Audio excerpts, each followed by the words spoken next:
Riley's going to do the test.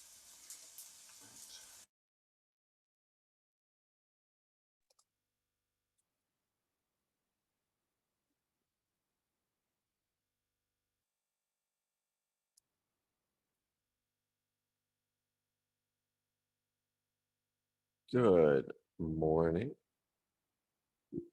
It's a nice, cool, what is it, 32 degrees outside. I never thought I'd say that 32 was cool, but wow, it's so nice. I hope everyone survived yesterday. I was super rough. Wow. Yeah, I mean, I had AC, but still the AC was chugging along. It didn't get anything down below 30, so I couldn't get anything done myself. I doubt if you were in a worse condition that any of you were getting anything done. So, yeah, no worries about the extension on the assignment. Even if things are worse and you still can't get it done by Friday, you need an extra day. Uh, just let me know and you can take an extra day. It's not a big problem for me. Because I mean, we did really have 2 days with such crazy weather. So if you need an extra day, that's not a problem. Okay. Last time we did the syntax of predicate logic. So we talked about what's a well-formed formula and what's not. So we did one tiny little syntactic tree as an example, which really wasn't the best showcase of how crazily complex these well-formed formulas can be. But we can still do some practice. So I think maybe what I should do is I should sort of run through one of these with you. Uh, then you can do the other. Maybe that's a better way to ease back into it. But for the first one of these is not well formed. So why don't we start with one of these? One of these is not a well formed formula. Can we figure out which one is not well formed?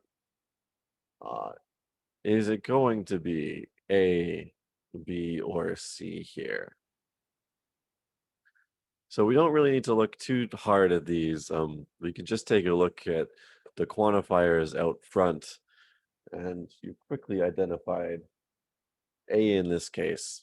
So we can never have a case in any of our formulas where we have something like exists in all X. We can have something like there exists an X, all X, or exists a Y, all X. Something like this is always going to be possible, but we do need to have some sort of variable, um, some sort of term after whatever quantifier that we have. So the first example is not a well-formed formula. But the other two that we have are going to be examples of well-formed formulas. So to start us back up with a review of syntactic trees, I'm going to do B and C, and so I'm going to do B, then you can do C. Yeah, as Harmon has pointed out too, there is another problem with A, and that is PB and RC need some sort of connective between them too. So that's the other one that's a little bit more similar to the problems we saw with propositional logic. So you have PB and you have RC. And if we want those together, we need some sort of connective. We need like and, or, if then, if and only if, or even exclusive or, if we want to use that in our system. So any of those would make it work alongside the change with the operators. Okay, so if we're doing a syntactic tree for B, let's just take this out front, sort of make this the top. So we need to take a look at where the brackets are to see what's being split up first. So what I see is that for this universal quantifier for all X, the brackets go over the entire formula here. So I'm not splitting up any connective first into three individual parts. The first thing I'm doing is I'm separating the universal quantifier from the rest of the well-formed formula. So I'm doing a split where it's for all x, and then the rest of my formula is if px, then there exists a y such that qxy and pz.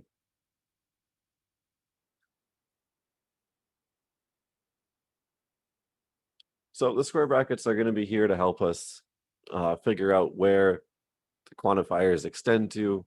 You might see these as just the regular parentheses as well in some translations, but I use the square brackets just for ease of reading. Okay, at this point, we see a connective connecting two things, px, and then this big formula here. So we could break this down into three components. So we have px on the left. Once we have a quantified expression here, we don't break this down anymore, so we don't need to go for all and for x. We'll just keep those as is. Sorry, so we have px, we have the arrow, and then we have this big chunk on the right, exists a y, qxy, and pz. Okay, the px, so we do break our predicates down. So we have the predicate p, and we have the term x. The arrow stays as is. That can't go down further. And then we do the same thing with the quantifier on the right. So exists a y, qxy, and pz. We can do the same thing as we did with all x. We separate the quantifier from the rest of the well-formed formula. So we have the quantifier scoping over all this stuff. We'll talk about what scope means in a couple moments.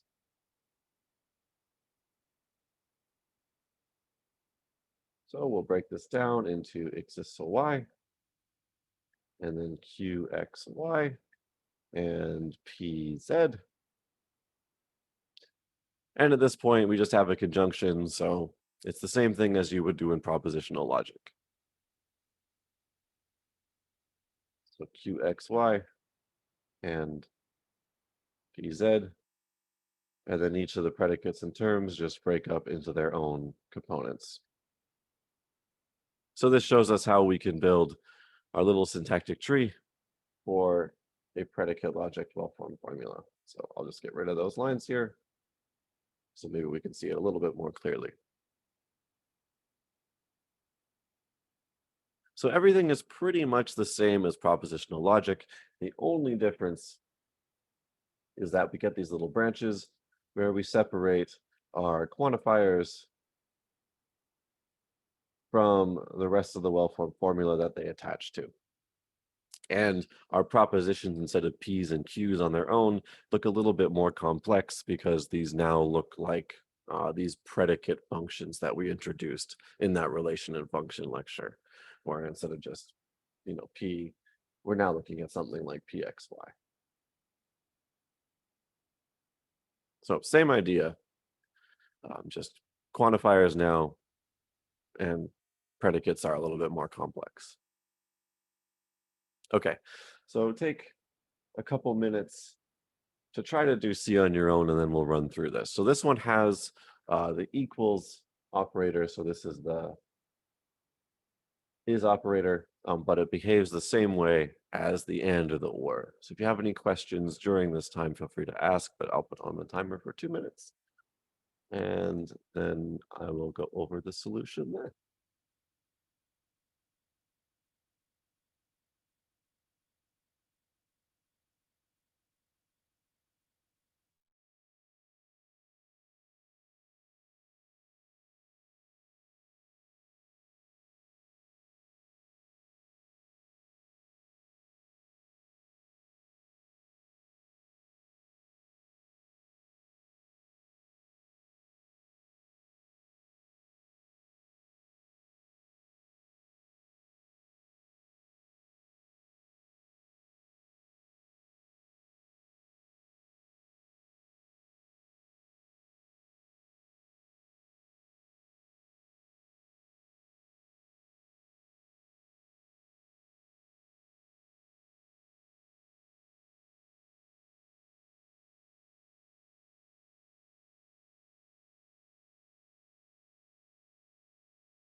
Okay, you might still be going, or you might be finished. I'm not sure.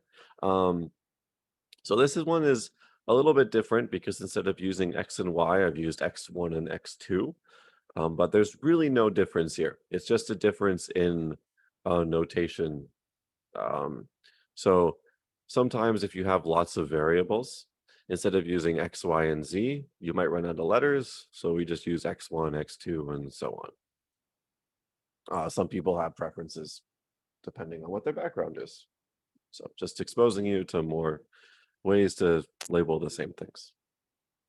So first thing we do is we take a look at the brackets and we see, okay, for all x1 covers the entire thing. So we'll split this one off first. So we'll have for all x1, and then we're left with for all x2. Then we have p x1, x2, and j equals b. So I don't know what j is, I don't know what b is, but we're saying that j and b are the same thing here. Okay, now we have for all x2, and that covers the entire rest of the well-formed formula. So we can split these off again. So we have for all x2 splitting off from the rest of the well-formed formula. So px1, x2, and j equals b. Okay, so two things joined by a conjunction. At this point, we're just splitting this up into three different components, px1, x2, and then j equals b. Okay, so those are three are split up, and then we're just taking each of those individual components, px1, x2, and then j equals b, and then splitting those up. So our predicate gets broken up into p, x1, and x2, and then j equals b gets broken up into j equals and b. So this is how it's constructed. So we have our variables x1 and x2. So these are, just to go over terms again, to remind you, these are all terms, but terms are split up into different variables. So x1 and x2 are variables here, and then j and b, these are usually what we call constants. So j and b will stand for particular individuals in the universe. So j could be like Jack and b could be Ben, and we could say actually they're the same person, just two different names.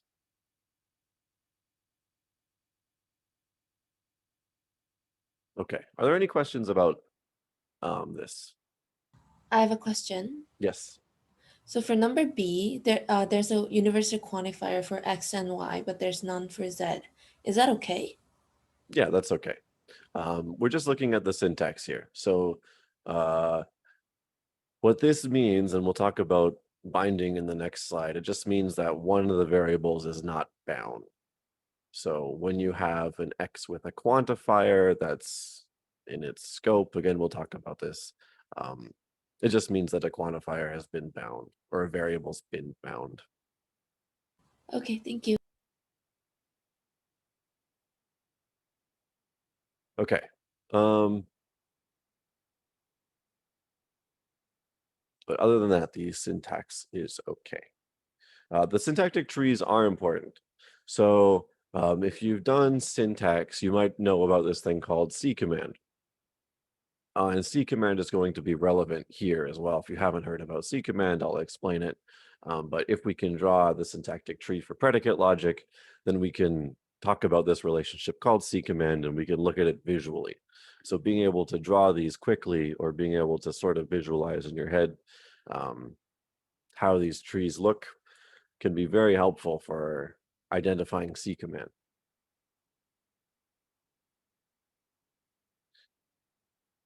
Okay, so we have this complex definition of scope and lying in the scope of a quantifier. So I'll read the complex definition out to you, and then I'll talk about what it means more simply. So if we have some variable x, so I'm going to actually use the x here in mjx. So if we have some variable x, and alpha is a well-formed formula where the quantifier has been attached. So say here's the quantifier, here's our well-formed formula alpha, and now we're in the situation where we have exists in X alpha. So exists in X, MJX in this case. Then we say that alpha is in the scope of the attached quantifier. So in this case, MJX is in the scope of there exists in X.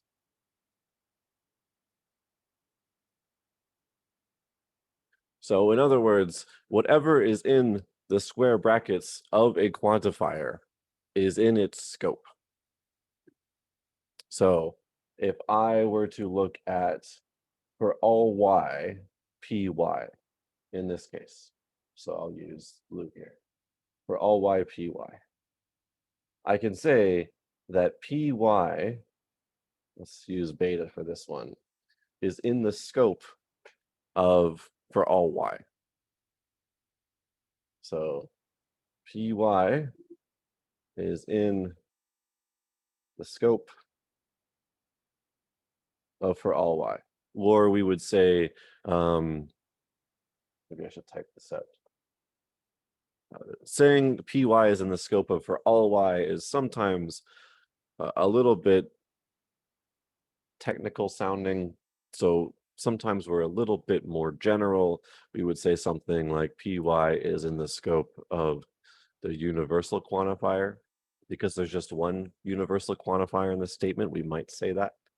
Or MJX is in the scope of the existential quantifier, just because there's one in this case. So we might say one of these two statements instead of exists in X or for all y.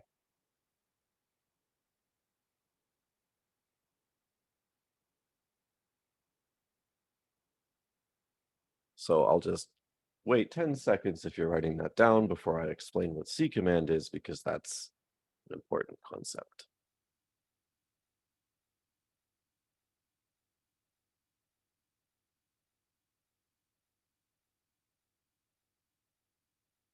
Okay. I'm going to clear the boxes I have on the screen and talk about this thing called C command.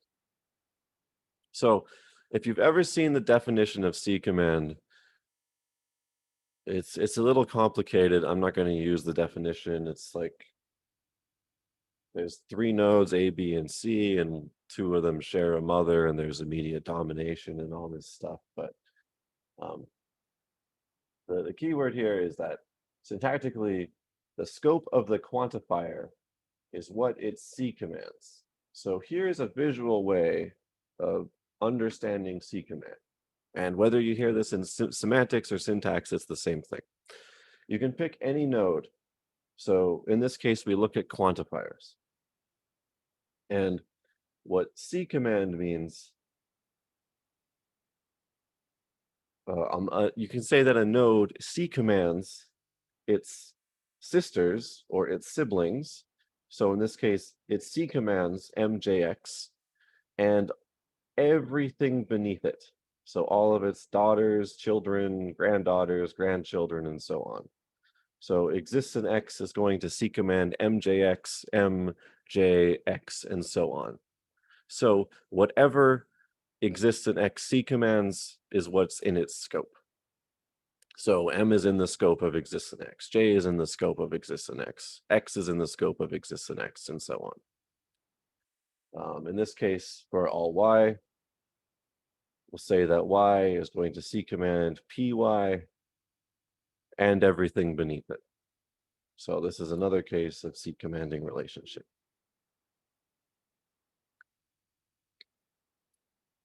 So all Y C commands PY, it C commands P, and it C commands Y. So in syntax, C command is used to talk about binding theory. So pronouns. How do you know what a pronoun can refer to? So John loves her, or John loves him. I guess John loves him is a better example, because you know in this case that him cannot refer to John. Him has to be someone else. And that is because John, C commands him in the same clause, so him has to be someone else. So in 322, if you take it, you'll talk a little bit more about that, but C command is used there.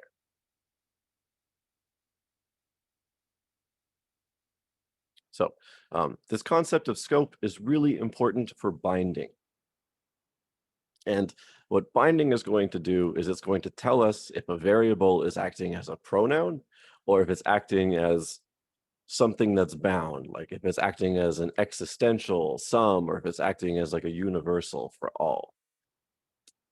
So if we don't understand scope and binding, then we're not going to be able to do predicate logic translations with the accuracy that we want to do them.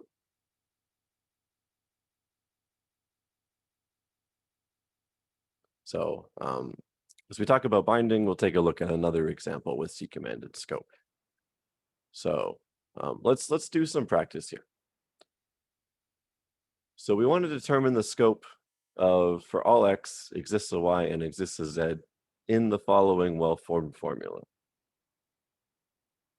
So what I'm going to do is I'm going to draw this one out quickly, and then we'll take a look at the scope. If you want to try to determine the scope of each of these without drawing them out, feel free to try to beat me, but I want to illustrate this, so I'm going to draw these ones out as quickly as I can. So the first thing I'm going to do is I'm going to split this up into its 3 components. So I see them being split up by an or here. So I think I'm going to need more space.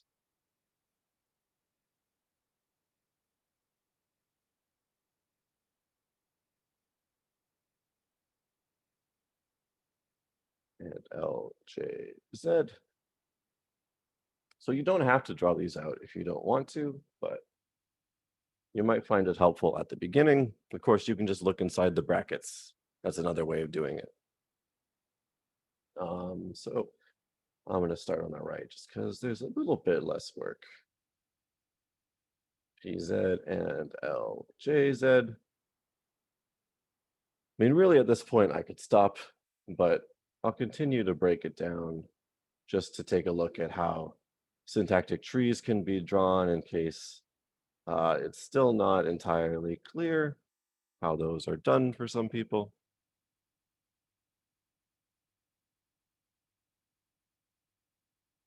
So now we have LXY and PY left here. We're going to split the existential off, so we're left with LXY and PY, LXY and PY, and then this splits up into 3 components and 2 components. So a little fast, but just the same process as before. My Y's are looking a little bit like 4s. Okay, hopefully every letter looks legible there. Okay, so to determine the scope of each of these well-formed formulas, we could just take a look at what its C commands. So we identify our quantifiers. So in this case, we could ask ourselves, what is the scope of for all x? So I could put it in a box. I can draw my arrows to its sisters or siblings, and then I could just take a look at that and everything below it. So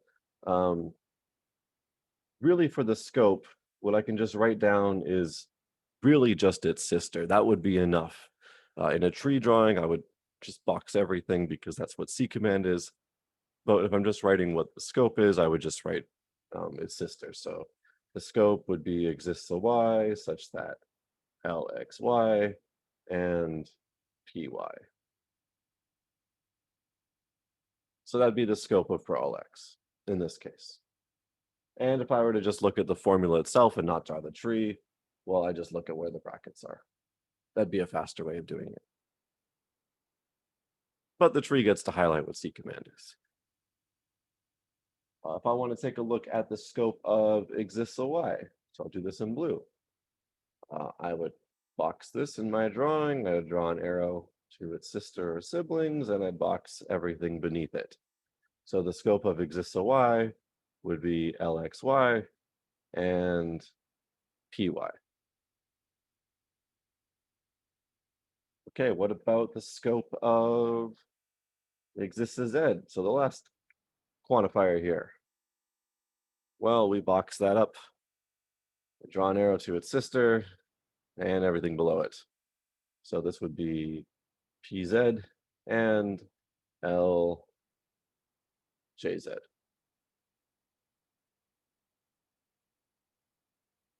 Okay, so that'd be the scope of each expression. So we could draw the tree, or we could just take a look at where the brackets are. Which again, if you're reading the stuff I write, it's going to be easier because I use the square brackets. If you take a look at other resources, they might just use the same parentheses, which might take a little bit more work to identify where those start and end. And sometimes on Canvas, I can't use the square brackets because on the Canvas quiz tools, if you use the square brackets, it thinks it's a drop-down menu question. So you have to use the parentheses. That's just a minor warning for the next tests. There's only one question on predicate logic, which will be if it's a woof or not. But that is something you'll have to be aware of, is I can't always use the square brackets because of Canvas's limitations. Okay, are there any questions about scope here?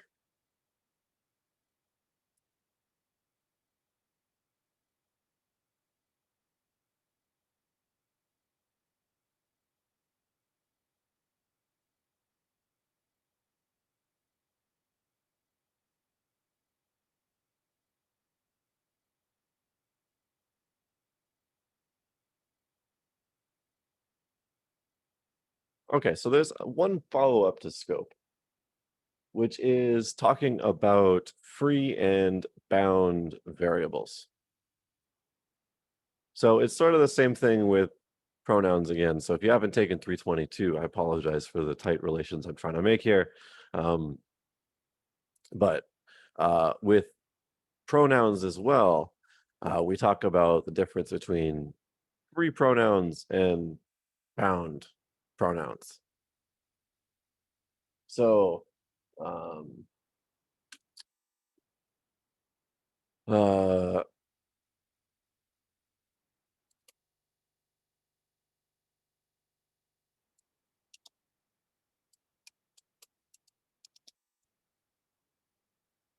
this might look like the same sentence, and what I have here is the sentence, John knows that he will leave, and John knows that he will leave. So in the first sentence, John and he both have the index 1. This means that these are both the same person. So we could say that 1 is John, and then let's say 2 is Fred. So the first sentence is like, John knows that John will leave. And the second sentence is, John knows that Fred will leave. But they're both read as John knows that he will leave. The first sentence has what's called a bound pronoun, because he is being bound by John. So he and John refer to the same person. While in the second sentence, he is what is called a free pronoun because it refers to something outside of the sentence.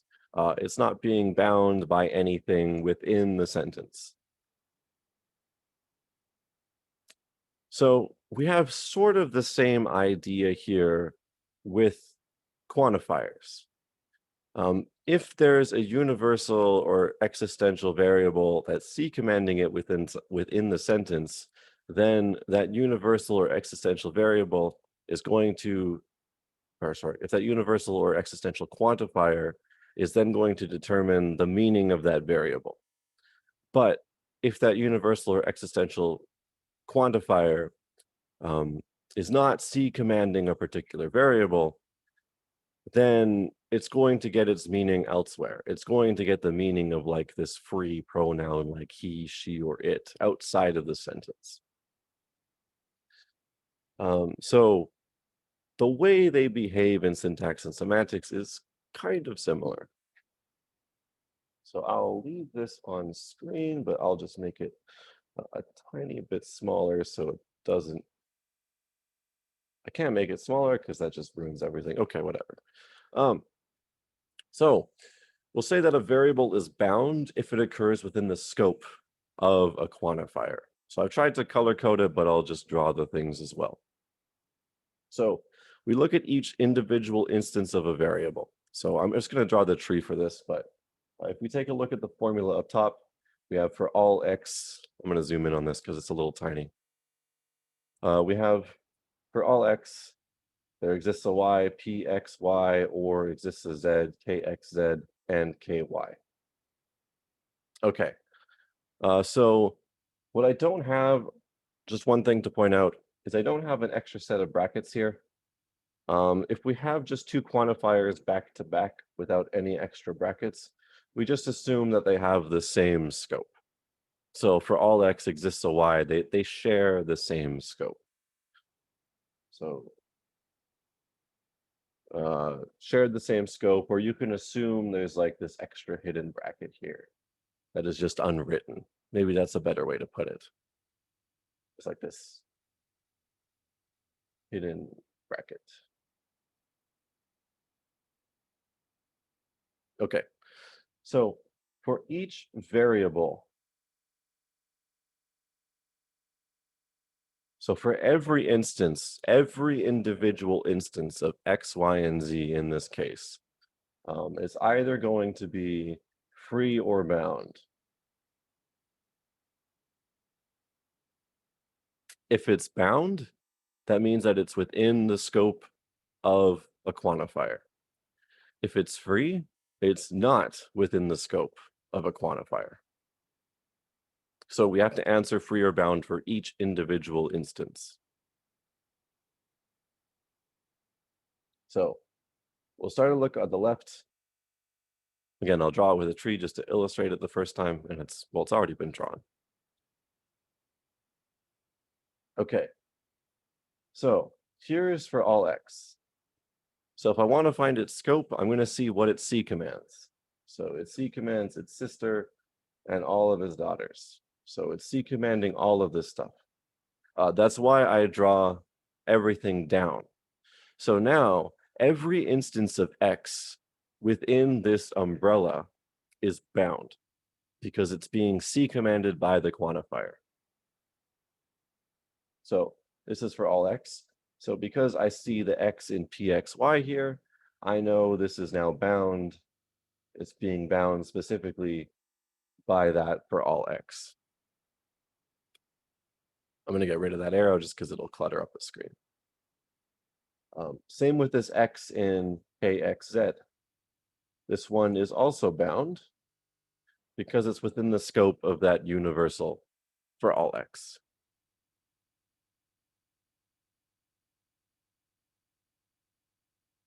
So we only know about those two right now. If I look around, I don't see any other x's in our formula. So I don't have any free or bound to say about any other x's. Okay, let's take a look at the next quantifier that we have here. We have exists a y. So I'm going to box that. I'll point an arrow to its sister, box that and everything below it. So now we know that every y in this box is going to be bound because it's in the scope of this existential y. So we can say that this y is going to be bound. Now, if we take a look at every other y in this formula, it is not being bound by a universal y or an existential y. It's not being bound by some quantifier. So I do actually need to get rid of just because it's a little bit clunky. But if I take a look at this y over here, this is not being bound by an existential y. It's not in that C command bubble. So this one is free. This one is not being bound. There's nothing here C commanding this y. Even if it were to be C commanded by like a for all x for existence, it's not being bound by some y. It's not being bound by for all y or exists a y, so it's free.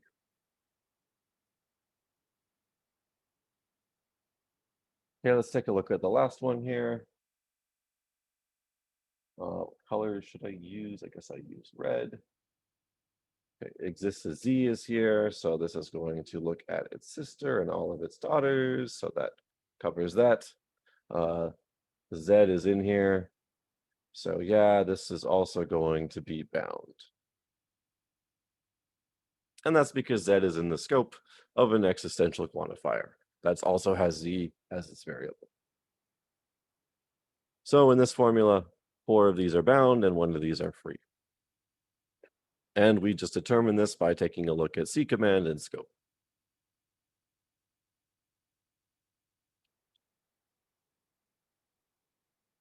So are there any questions about this process?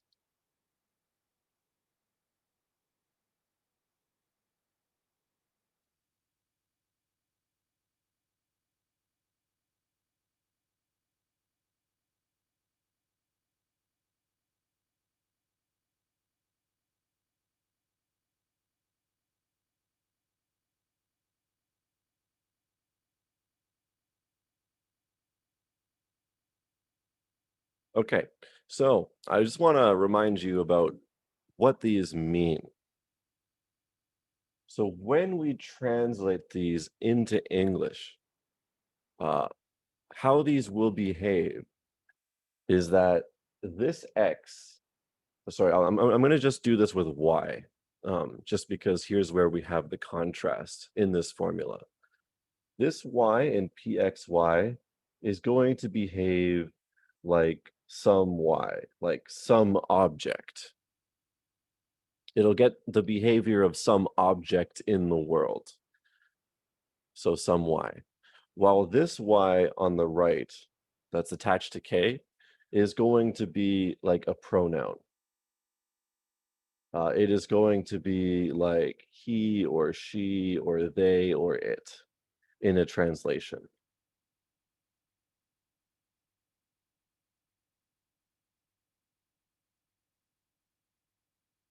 So when we translate these, there will be a difference in the noun or descriptor or the noun referent that we use for each of these in translation, and we'll see this as we go along. But there is a behavioral difference and a word difference in the behavior of free and bound variables. So that is why this is important.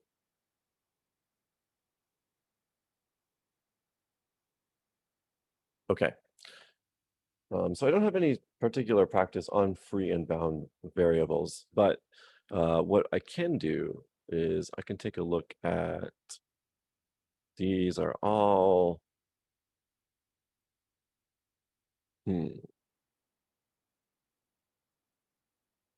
okay. Let's just take a look at B, so the one on the right here. Let's ask ourselves about these bottom 3 variables, just as one practice with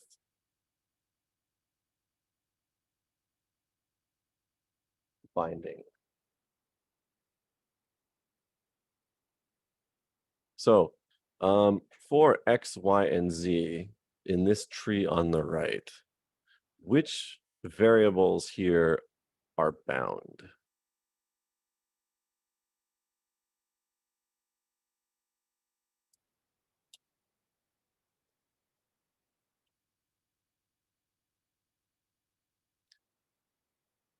So if you want to take a look at the tree, And then tell me in chat which ones are bound on the right tree there. That would be fantastic.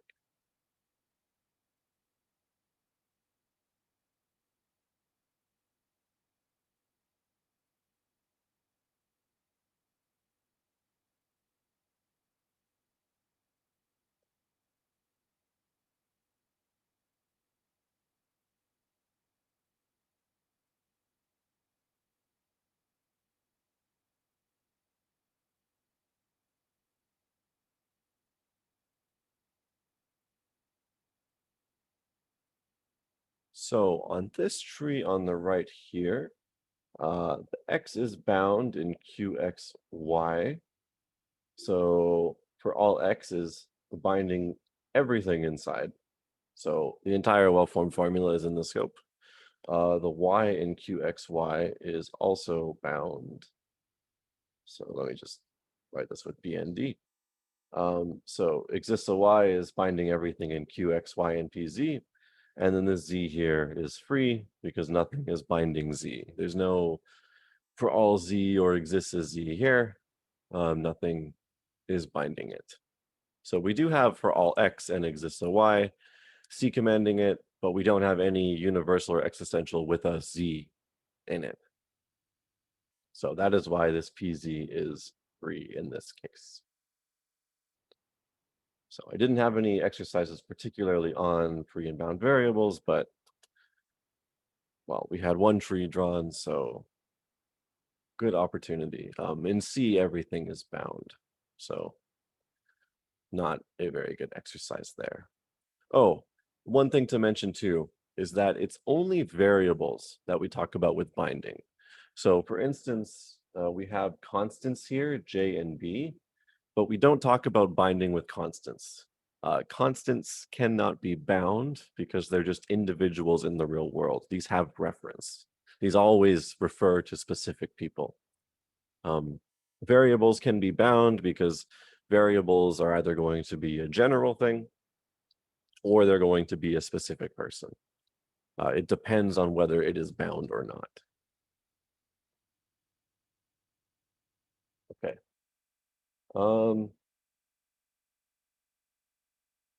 7 minutes before the break, so let's just talk about one more thing here.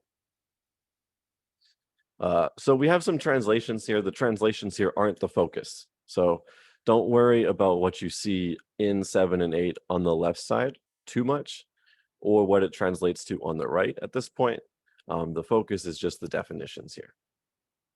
So we say that if we have a sentence without any free variables, so everything is bound,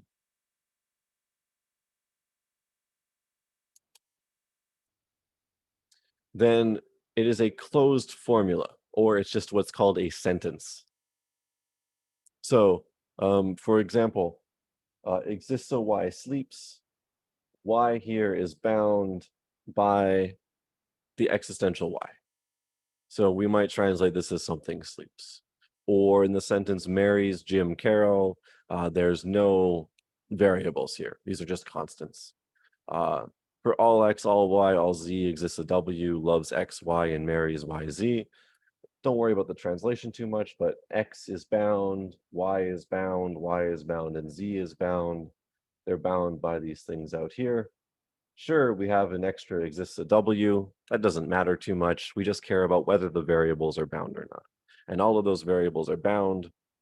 Therefore, it's a closed sentence. It's a closed formula. It's a sentence.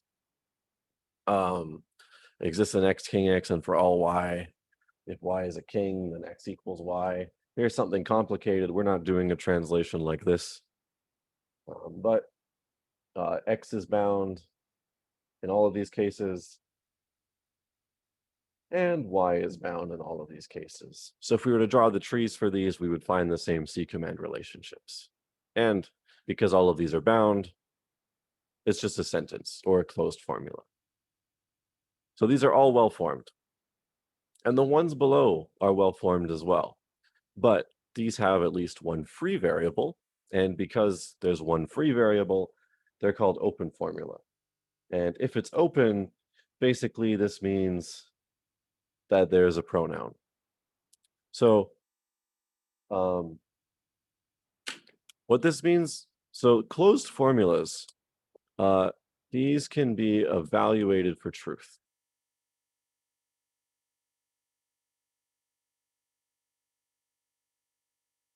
So if I say something sleeps as an English sentence, you can tell me whether that's true or not. If I say Jim marries Carol, you can tell me whether that's true or not. Everything loves and marries everything. You can tell me whether that's true or not. That's a false sentence, but you can tell me that. When you have these open formulas, there's a pronoun in here. But these can't be evaluated for truth unless the referent of the pronoun is explicitly, what's the word? Is explicitly defined. So, for example, we have something like tall x. Well, x is a variable and it's free. So you could translate this as something like it is tall, where it is someone in the universe. But we don't know who it is. We need something to tell us who it is. So we can't say whether this is true or false until we know who it is or what it is. If we have something like exists a y slim x, well, x is free. X isn't being bound by exists in x or for all x. There's a different quantifier here, a different variable in the quantifier. It's still a well-formed formula, but there's just a different quantified variable there. So we'd still translate this as something like it is slim, but we just don't know what or who it is. So we can't say whether this is true or not until we know who it is or what it is in the real world. For all z assassinates xz, again, x here is free. So it is going to be a pronoun here. X is going to be a pronoun. This is an interesting case. So 8D is actually an important look at the difference between free and bound pronouns. So you can have for all y, puppy y, and cute y. So in this case, this y is bound for all y, puppy y. But this y, even though it's right beside it, is free. And these y's do not refer to the same thing, even though they're side by side. They're different. So the first y is all puppies. The second y is some pronoun it, and we don't know what that y is. So normally it's a little weird to write things out like that. Normally we use different letters when we want them to refer to different things, but it is possible to do that. It's just not a normal convention. And you can see this in the translation. Everything is a puppy and it y is cute. So after the break, we're finally going to take a look at translations and look at how we can do them. So that way you could actually take a look at these formulas and, take them to English, or take a look at the English and translate them into logic and go back and forth. But before we do that, we really need to understand how binding and scope works. So that way we know where our brackets are going and that everything is bound where it should be bound and things that are free should be free. So are there any questions about open and closed formula before we take our break? For 7b, there's no variable at all, so it's still called a closed formula. Yeah, so this is why I went with the definition that I wrote on the slides. I say with no free variables. So everything is bound is what I use as a paraphrase, but because there's no free variables in 7b, it counts as a closed formula. Okay, and also for 7c, there's there exists a W, and then inside the bracket there is no W, but that's still okay. Yeah, and again, that's just because there's no free variables. There's an extra quantifier there, but that's okay because there's no free variables inside. Okay, thank you.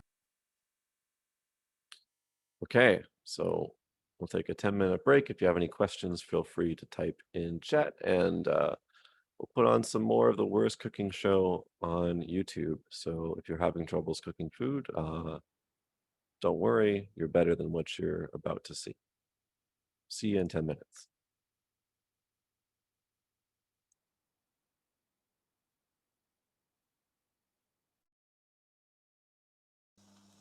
then put it in the oven, and then I should do the same with that bacon there. I don't know if you can see it, but with that bacon.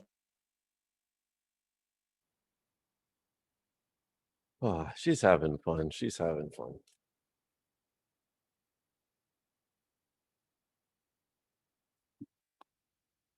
Okay, it's time to do some translations. These translations are more involved than propositional logic, for sure. So expect to do a little bit more practice with these and to struggle a little bit more. And that's just a heads up. So there is a difference between the types of sentences that we're going to look at now and things that you've looked at before. So in propositional logic, we look at like very simple sentences, and they're usually like things like it is raining outside, Mark is happy, the NHL season is being canceled soon.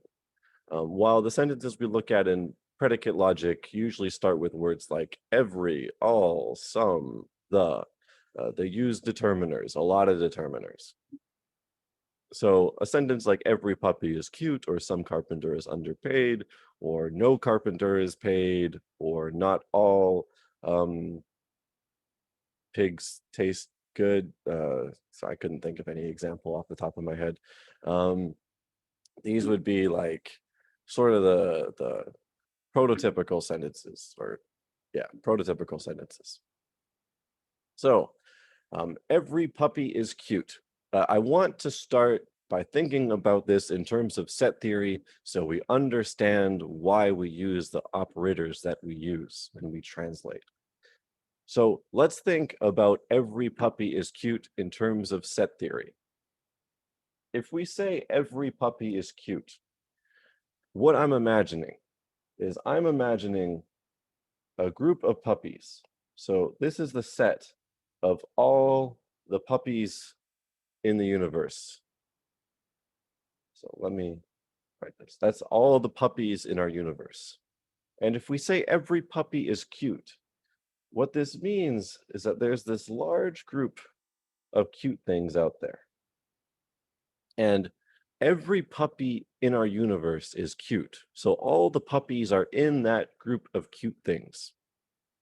Now, in terms of set theory, this means that puppies are a subset of cute things.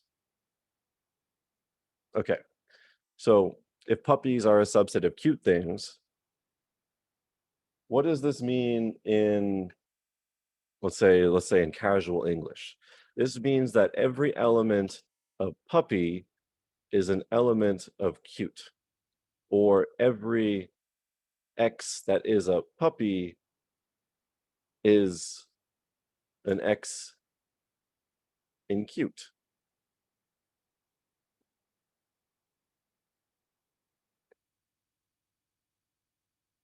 So this would be another way of paraphrasing that puppy is a subset of cute.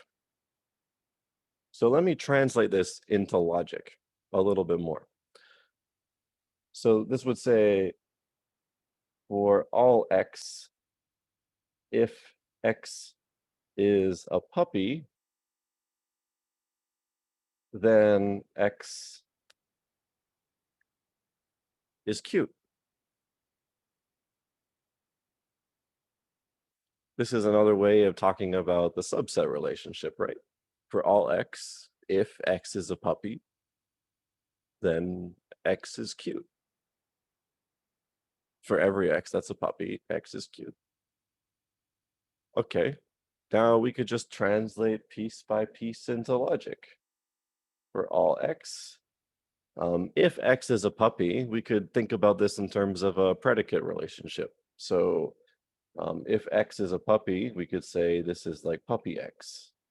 So if X is a puppy, so puppy X, then X is cute. we could say cute X. So really what we've just done is we've taken the visual, we've translated it into set theory, and then we found a predicate logic equivalent that represents our visual. So this is one way of translating the sentence, every puppy is cute, into predicate logic. So this is the concept from where the universal translation comes from. And I remember there was a question last time about why do we use the arrow, the if then, the conditional, for an every translation, for the universal translation. This is why. It's because when we say every puppy is cute, it comes from this subset relationship. And the subset relationship is really a conditional in disguise. So this is one way of translating the sentence conceptually. Are there any questions about this concept before I talk about a more mechanical way of doing things?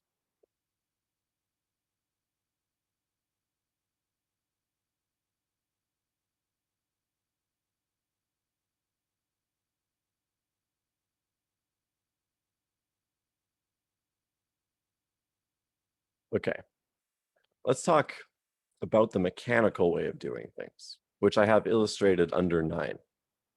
So the mechanical way of doing things is sort of what I demonstrated in an earlier slide last class. And I said I'd go back to it and show it again, but it's here, so I'll just do it on this one.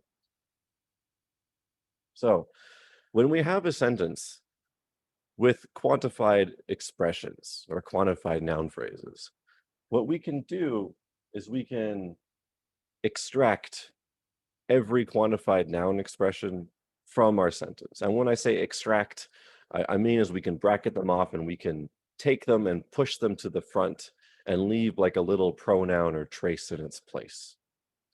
So this is what I'm doing in A.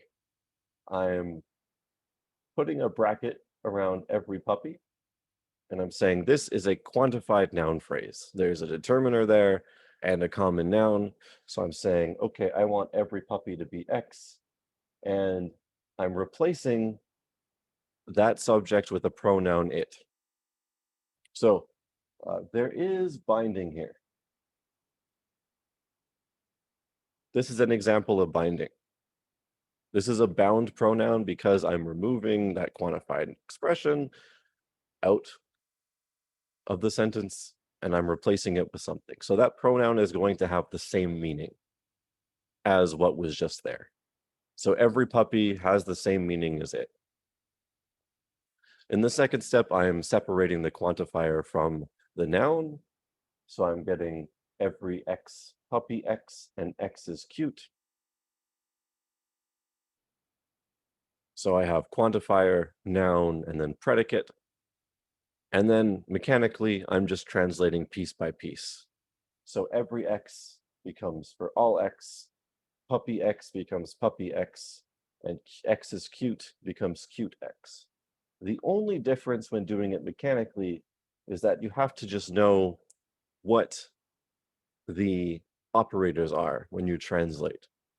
And this is where knowing the conceptual and knowing the concept for translation helps, because when you use the universal, you use the arrow to translate. And this is always the case. We always use the arrow with the universal for the reasons described on the right. The universal quantifier represents a subset relationship, which is why we use the arrow. And we'll see why we can't use the conjunction in an exercise ahead. But this is a mechanical way of doing it if you don't want to draw out the conceptual, like the design with the subsets every single sentence you see.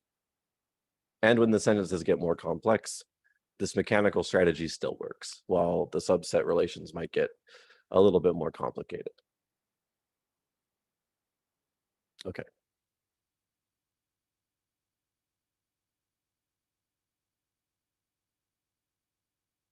Are universal translations okay?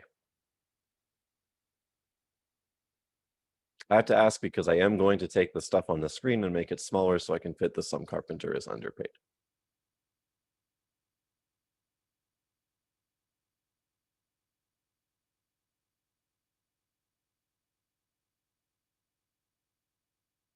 I am going to keep it on the screen still, but it will be smaller. So if you do need it back, you can stick around after. And I will, the text will have to go, but I'll keep the images here. Okay. Put that. I'll keep it there. Okay. Some carpenter is underpaid. So maybe you can imagine what this one would look like. Okay. Here's the set of carpenters. Here's the set of people or things who are underpaid. Now we're saying that some carpenter is underpaid. This means that there's something in the middle here. We know there's at least one carpenter who is underpaid. So there's at least one thing in the middle. So there's at least one X or one element in, so I'll write this out, the whole thing, and then I'll start abbreviating just for the sake of time. There's at least one X in carpenter intersection underpaid. Now, if we translate this into logic, we know that the intersection has a tight relationship with and. So if we use the same sort of idea as before with the subset relationship, going for all X, if X is a puppy, then X is cute, we can get to a point where we say that there is some X such that X is a carpenter. So I'm just going to say X is a carp, short for carpenter, and X is underpaid. So X is a carpenter and X is underpaid. So this is like the English intermediate step. And if we translate this piece by piece into predicate logic, we would see there is some X. This would be like there exists an X. X is a carpenter. We could shorten this as carp X, and X is underpaid. We would use the and operation here, and we might call this under X. So exists an X such that X is a carpenter and X is underpaid. So conceptually, this is why for the existential, we have an and this is where our translation comes from. But mechanically, we could do the exact same thing that was done in 9. We could take some carpenter, we could move it to the front of the sentence, we could leave a pronoun in its place. We could break up the determiner and the common noun, and we could translate piece by piece and just know that when we use the existential, we use an and. So we could just memorize existentials and universal is the arrow, and then translate piece by piece. But this conceptually is how we translate the universal and how we translate the existential.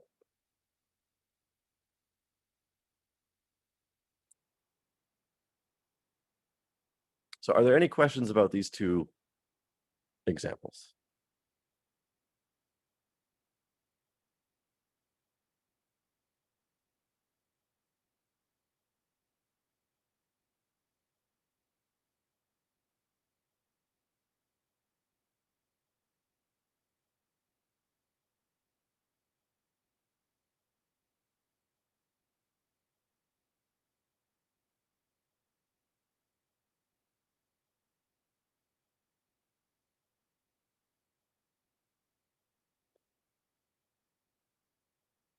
Okay.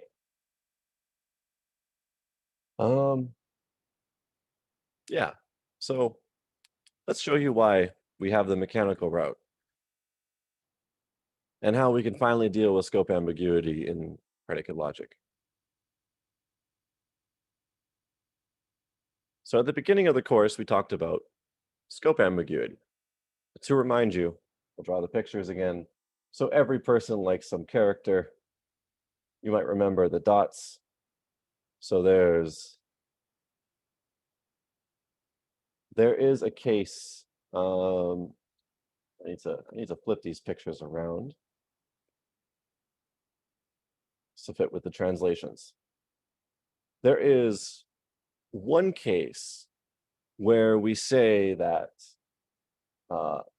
every, let me use a different color, where we say that every scopes over some. So the focus would be every person first. So for each person out there, there's some person or some character that that person likes. So every person likes some character or other. So let's say person A likes character A, person B likes character A, and then person C and D like different characters. So this is the case where the universal scopes over the existential. So when we say scopes over, this just means that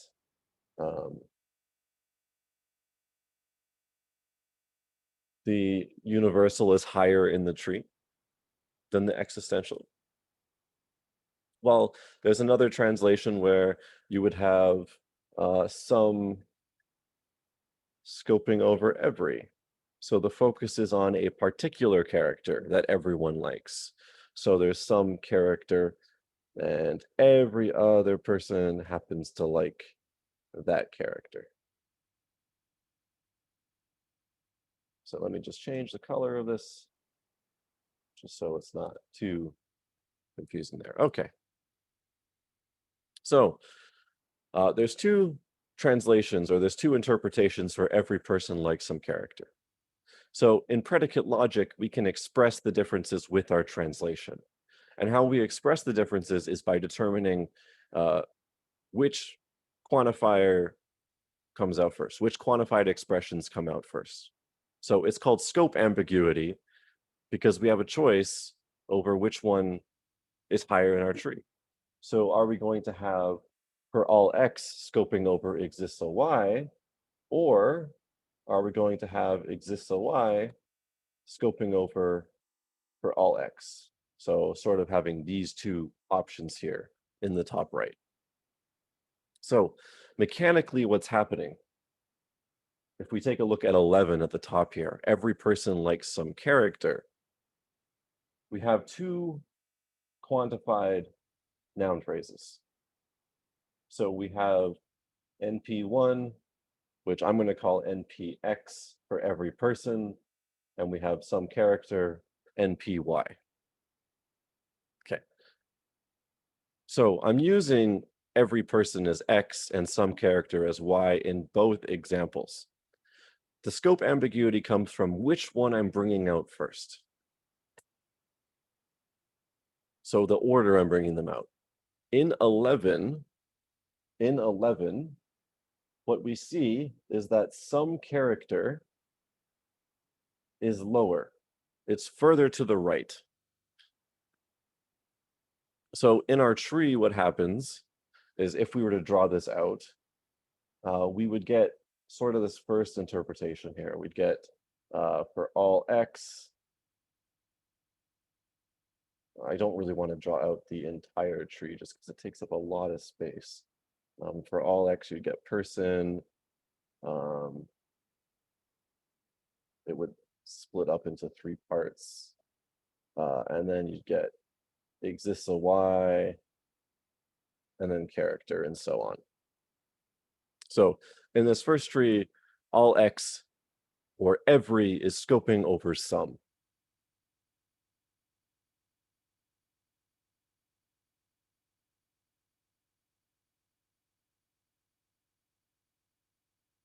So if we break up the slide into two parts, we see every scoping over some here. So this is how these quantified noun expressions are being dragged out.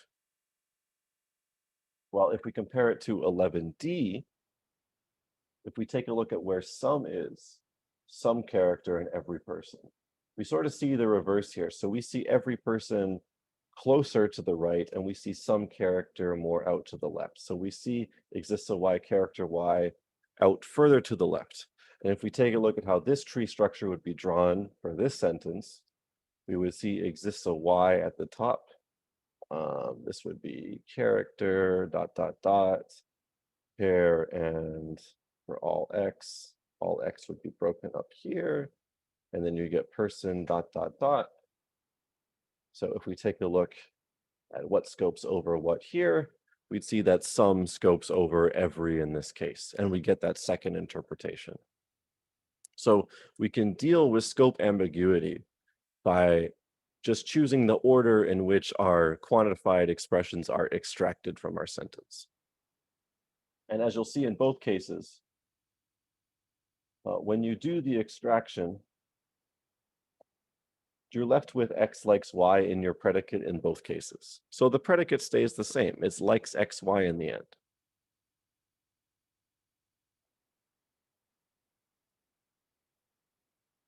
Okay, so I mean, I just looked at the process here for how to take them out, but let's also look at that final translation. So if we take a look at the final translation, in 1, we get for every X, for all X, if X is a person, then, so notice we have the universal quantifier, so we're using the arrow here. Then, there is some character, there is some Y, such that Y is a character, and, okay, we're using an existential, so we have an and here, and X likes Y. So for every X, if X is a person, there is some Y where Y is a character, and X likes Y. So for every person out there, there is some character that the person likes. While the second translation says specifically, there exists a Y, so there is some character Y. And, so notice that we have the existential, so we use and with it for our translation. There exists a Y such that Y is a character, and for every X, if X is a person, then X likes Y. So in our second translation, where some scopes over every, we're focusing on the fact that there is a particular character Y, and for all people out there, X likes that character. So in our translation as well, where some scopes over every, we're establishing a particular character first. Okay. Are there any comments or concerns or questions about scope ambiguous translations?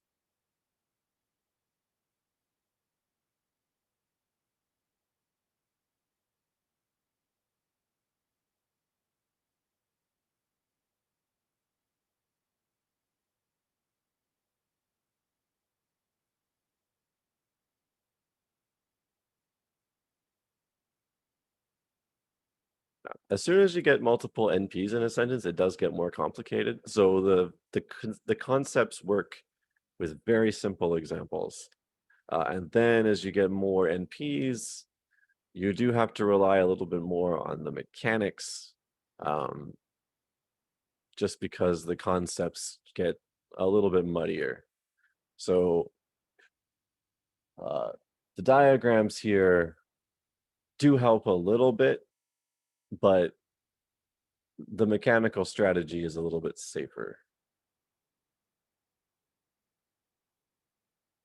So I don't know if I have, let's just run through one more quick one. So let's do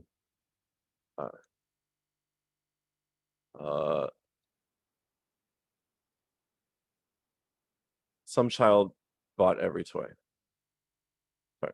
So for 11, the first one, X is liked by Y, and the second, Y is liked by X. In this case, no. In each one, X likes Y. It's the same. It's just in both translations, for every scoping over some, every person can like different characters. But in the second translation where some scopes over every person has to like the same character.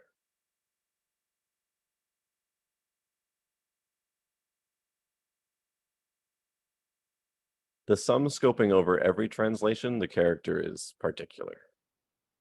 That's the difference.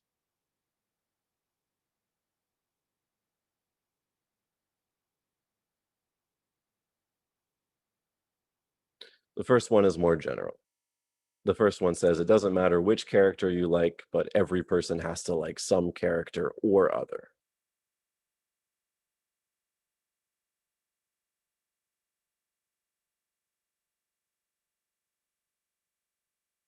So I just want to show you the mechanic again in action. And I want to do this with a sum in front, because when you hear the sentence, some child bought every toy, what your head is saying, brain says there is only one easily accessible interpretation. Semantics says there's two, but humans heavily prefer one. So I want to illustrate this one because when we do semantics, we're doing theoretical semantics. So even though your brain in this case is saying, I heavily prefer the case where there is a particular child that is purchasing every single toy on the market, the case where every scopes over some is still semantically possible. So we still want to say it's a scope ambiguous sentence and that two interpretations are possible. However, as English speakers, we do not prefer it, but it is available. So there are two translations, but English speakers heavily prefer one over the other. So we say there's two. So to illustrate the process, some child, we could call this NPX or NP1. Every toy, we call this NPY or NP2. Let's pick the translation that's a little bit weirder. So I want every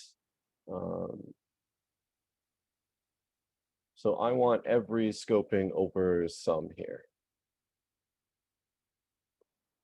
So I want every to be on the leftmost and some to be more right. Okay, so what I'm going to do is every is going to be far to the left. So I'm going to have every toy far left, and I'm going to say this is Y, so I'm just keeping track of what I'm pulling out. Some child is going to be to the right of it. Some child X, so every toy Y, some child X. And then I'm going to have my original predicate. So some child bought every toy, but some child has been taken out. I've replaced that with X. So X bought Y. And every toy was Y. I took that out, so I replaced that with Y. So every toy, some child, X bought Y. Now, if I want, I can do this intermediate step where I do every Y, toy Y, some X, child X, X bought Y. I could do that, but I don't really have to. I know that every toy is going to be every Y, toy Y, but just to illustrate. Okay, so now what I have to do is just translate piece by piece. So words become predicates, determiners become quantifiers, and then I just have to know that if I do a for all X, or sorry, if I do a for all, I'm using the arrow. So where's that green? For all is the arrow, the existential is the and I can translate piece by piece. So for all Y, if Y is a toy, I'm using the arrow, or for all the universal, then there is some X, such that X is a child. I have the existential, so I'm using an and then I have bought, It's a transitive verb, and I'm saying X bought Y. So for all Y, if Y is a toy, there's a child X such that X is a child, and X bought Y. So that's one translation. What is the meaning of this sentence? I don't quite understand what the meaning of it is. Okay, so what this one is saying here is that for every toy out there, for all toys out there, there is a particular child. Oh, sorry, for every toy out there, there is a child or other that bought that toy.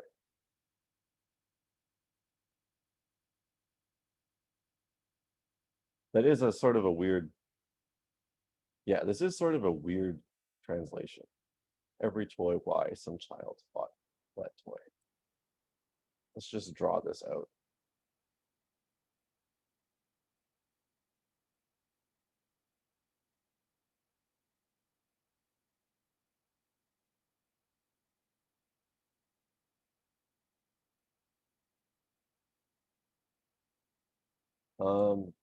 Yeah, so this isn't a particular child. This just says for every toy out there, there is some child or other that bought it. So this is like saying that for this toy, maybe this child bought it. And for this toy, maybe this child bought it too. And for this toy, maybe some second child bought it. And for this toy, maybe some third child bought it. And this toy, maybe this child bought these last three toys. So this isn't the interpretation when we hear this sentence that we want as English speakers. This is a little weird for us. But according to scope ambiguity, it's one interpretation that is theoretically available, which is why I wanted to do this one.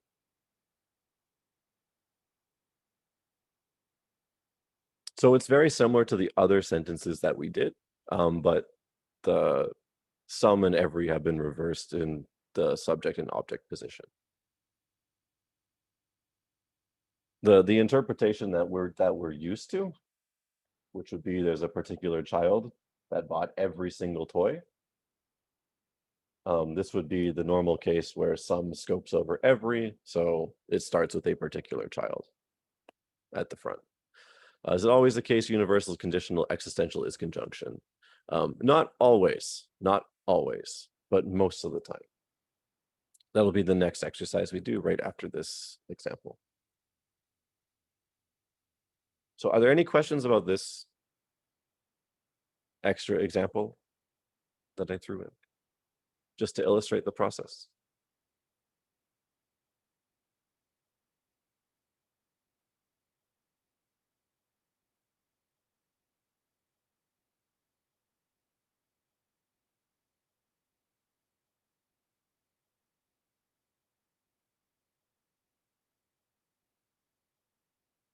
Okay.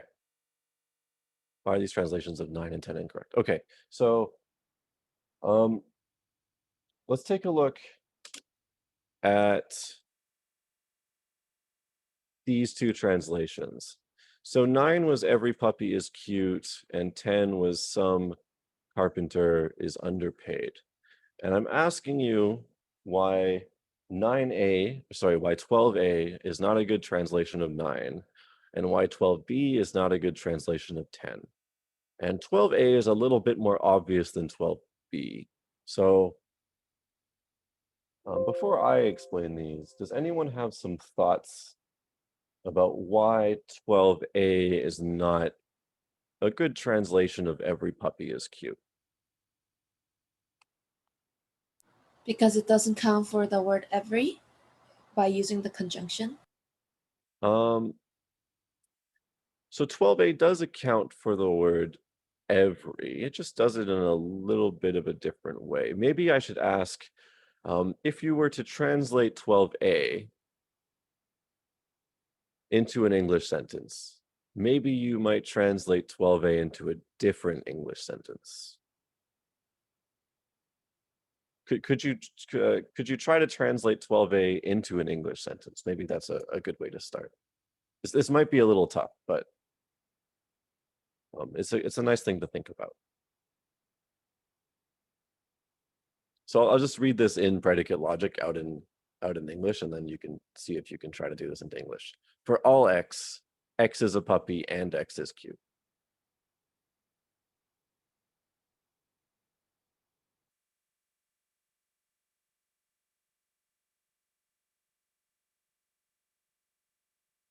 Every puppy and cute. You're very close. For all x, x is a puppy and x is cute. So what 12a actually translates into is everything is a cute puppy. So, or everything in the universe is a puppy and cute. So why we don't use the conjunction just on its own in simple universals is, yeah, what Corey has said there, is that what we're doing now is we're just saying a blanket statement about everything in the universe.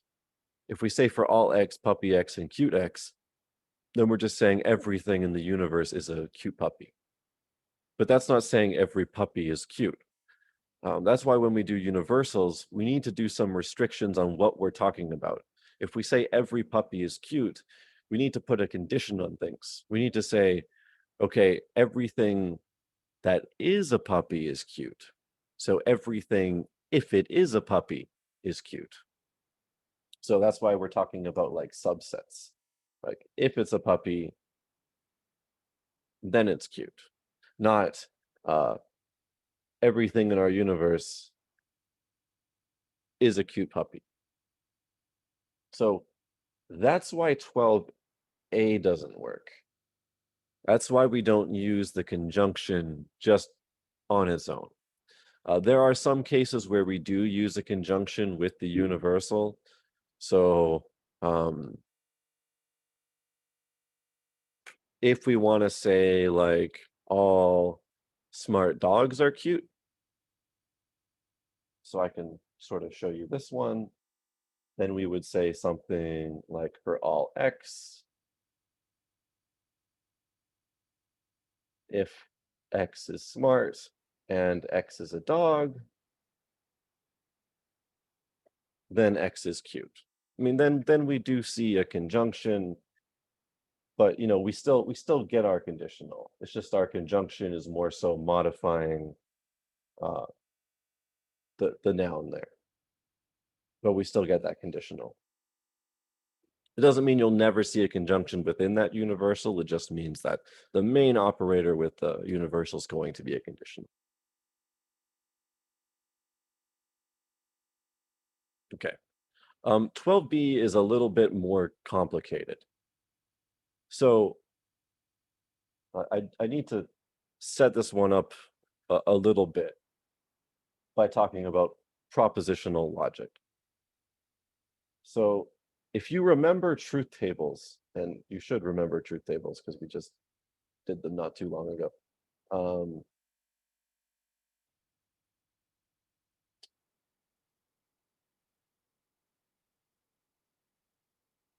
Okay, we need to focus on two rows here.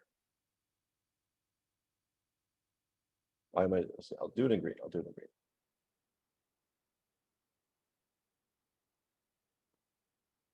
A conditional is true if the antecedent is false. So if we have 0, arrow 1, it's true. And so this is fact number 1. Fact number 2, if I say like exists an x, dog x, just on its own, what I'm saying is there's at least one dog. So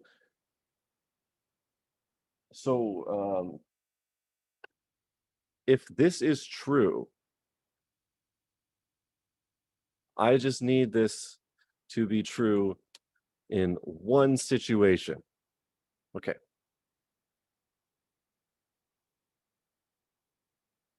Okay, so these are two facts that I need.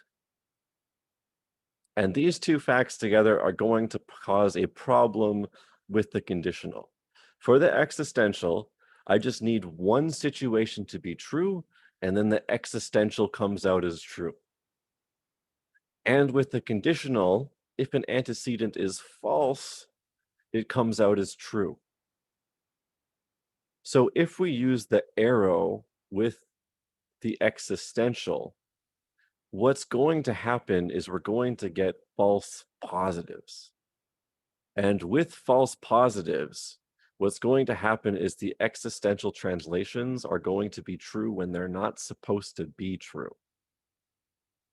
And that's going to result with sentences being true when they're not supposed to. So the translations end up true when they're not supposed to be true. That's going to be the problem with 12b. Okay. So how do I fit this all on screen at the same time?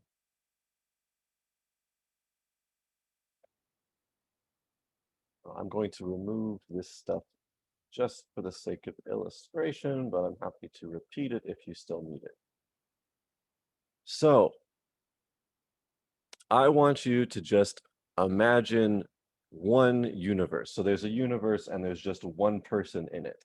And we're going to evaluate 12b, some carpenter is underpaid, with that translation. And the only thing in that universe is Goofy from Disney, and he is paid quite well. That's it. It's a universe with one person. He pays himself. Okay. So when we evaluate this sentence, when we evaluate Carpenter and we put Goofy inside, and then we do underpaid,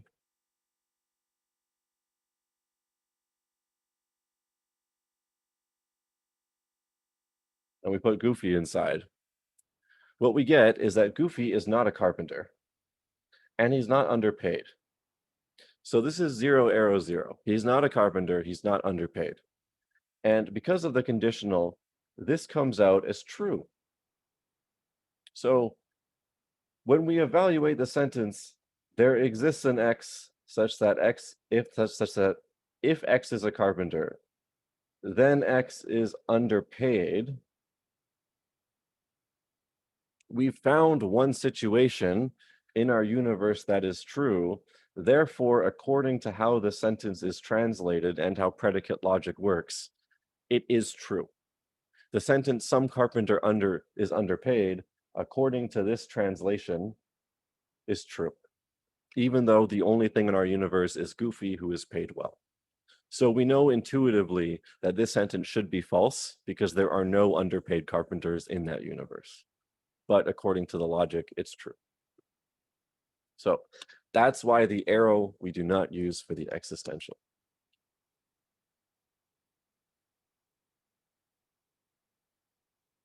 So we don't use the conjunction for the universal because the conjunction with the universal says something about everything in the universe.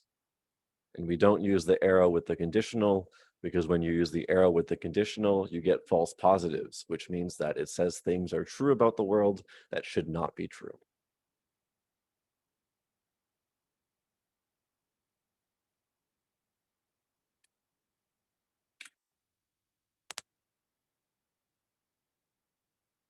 Okay, are there any questions about that?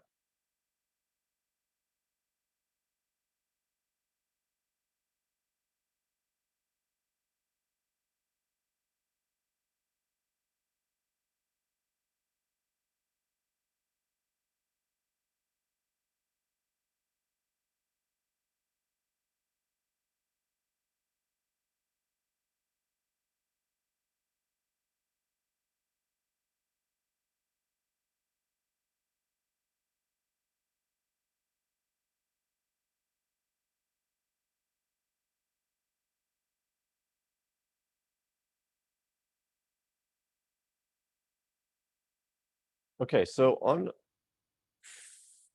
how did 0 become 1?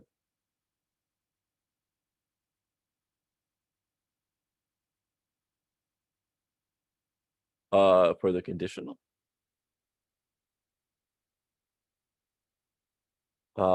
0 arrow 0 in the conditional is true. So whenever the antecedent is false, it will be true with a conditional. Yes. Yes. Okay. So on Friday, we're just going to do that's Friday, right? Yeah, Friday. We're going to do translations. We're going to finish up translations and do some practice, and that's going to be what Friday is. So we won't finish that today. Then I believe, I'm just checking the syllabus to make sure that then we have the following Tuesday with predicate logic as well.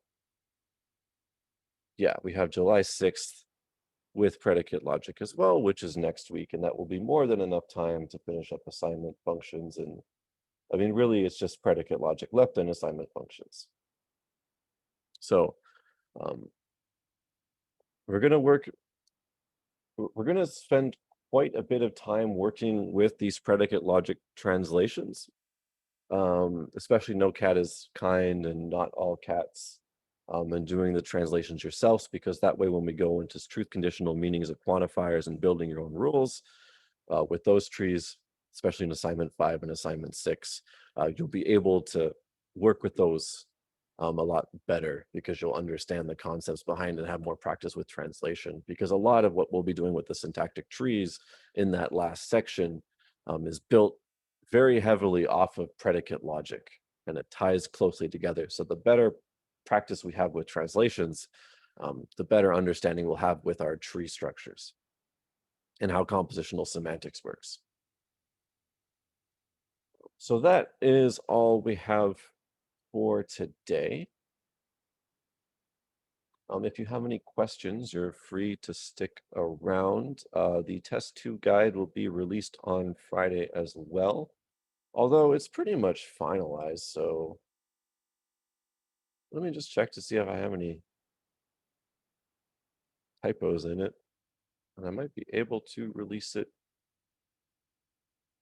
now. What's the cutoff for the test 2? Well, I do have one typo in it. Sorry, can you repeat that question? Yeah. So what's the cutoff for the test 2? By cutoff, what do you mean? What's the last thing that we have to learn about for the test 2? Okay. Let me just tell you verbally what you'll be doing on test 2, and then I'll post the test 2 guide on Friday when the things are up. So for test 2, what you'll have to do is you'll have to translate English sentences into propositional logic. I'll give you keys, so you don't have to come up with keys, you just have to translate sentences. You'll have to do a truth table for entailment and tell me whether a woof entails another woof or not. I'll provide you with most of the truth table for you, except for the final column or two.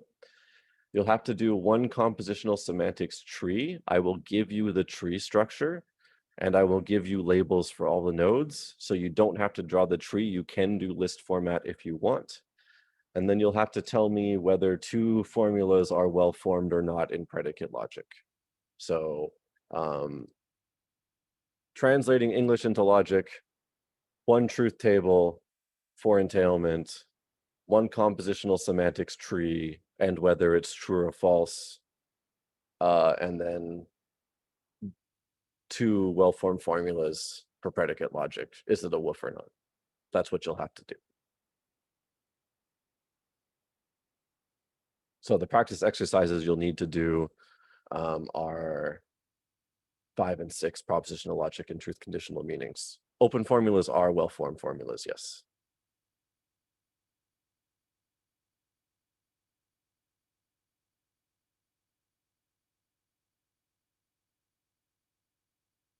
So yeah, I'm just going to make the test guide a little bit more explicit with the questions, and then I'll have that uploaded by Friday.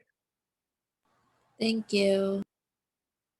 I'm also going to extend the 45 minutes to 60 minutes without penalty. Something with only free variables is a woof. Yes, free variables or bound variables, those are well-formed formulas.